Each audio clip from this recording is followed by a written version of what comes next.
We still host here 90% of the world's reserves and resources in all fraternities. We here, our country is more than 30 million miles of land, and we're only 1.3 billion, the least populated continent on the whole world. And yet people are saying, oh, Africa is overpopulated. Africa is overpopulated. Just shut up a little bit. You don't know what you're talking about. We are only 1.4 billion on a 30 million kilometers of land. China is overpopulated. Look at their population vis-a-vis their land. Look at Europe vis-a-vis their land. In Namibia, for example, we have one of the biggest countries uninhabited. Bushes and sand, hundreds of kilometers. So how can you be telling us that the United Nations policy of the world is getting overpopulated? We need to reduce Africa, contraception, family planning to reduce the population when there is so much land. I mean, just drive out of Vereeniging, for crying out loud. Just drive out into Carltonville here. Just drive out into Gezina here, or Mpumalanga, in any direction. Tell me 10 kilometers out of town, what do you see? Land. Multiple land and kilometers and tens and hundreds of kilometers of land. It's just land. With no one there. And then someone tells us that we are overpopulated.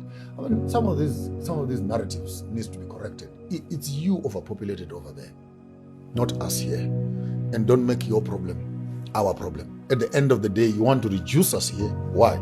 Because then you can have more access to our resources, and then you can benefit your own countries. And Africa, for the longest of time, has become a resource supplier instead of a product supplier, finished product supplier. And until we begin to produce products, we can't talk employment. So our governments, I beg them, our governments, stop politicking. Take it from me.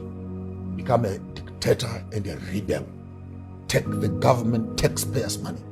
Go to China, buy factories that manufacture chairs, tables, beds, car parts. Bring those factories here. Go to Rustenburg, go to Daphne, go and get some iron ore. Pour those things into these casts.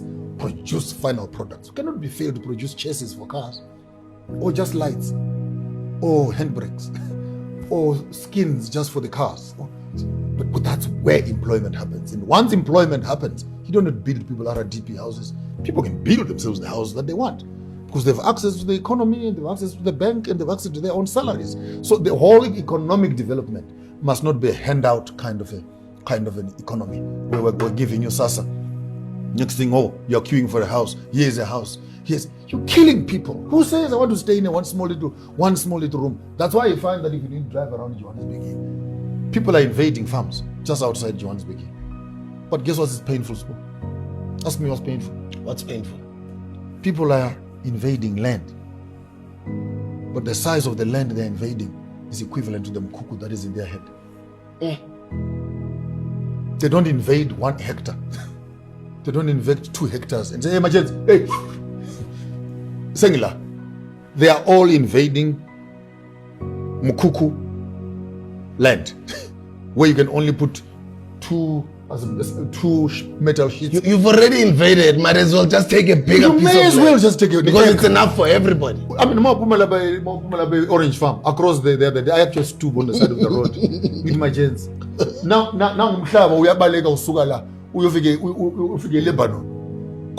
You are still invading 5 meters by 2 meters.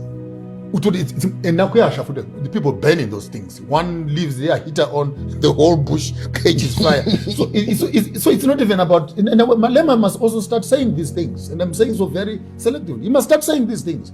That if we are going to be taking land, let's not have the Mukuku mindset.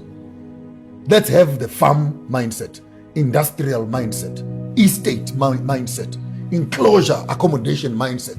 Because if you can take 2-3 hectares, for example, and sit on it, by the time it is standardized, you can put some flats, you can put a factory, you can put an industry, you can put some accommodation, you can put a hotel. You can what? But how can you put a hotel in a 5 meter by 2 meter? What can you do in that piece of land? So we needed even the mindset of the EFF liberation struggle heroes, even the ANC, that stop cutting pieces of Mkuku policies into the thinking of the Africans, and to think that people have land when they are still living in Mkuku.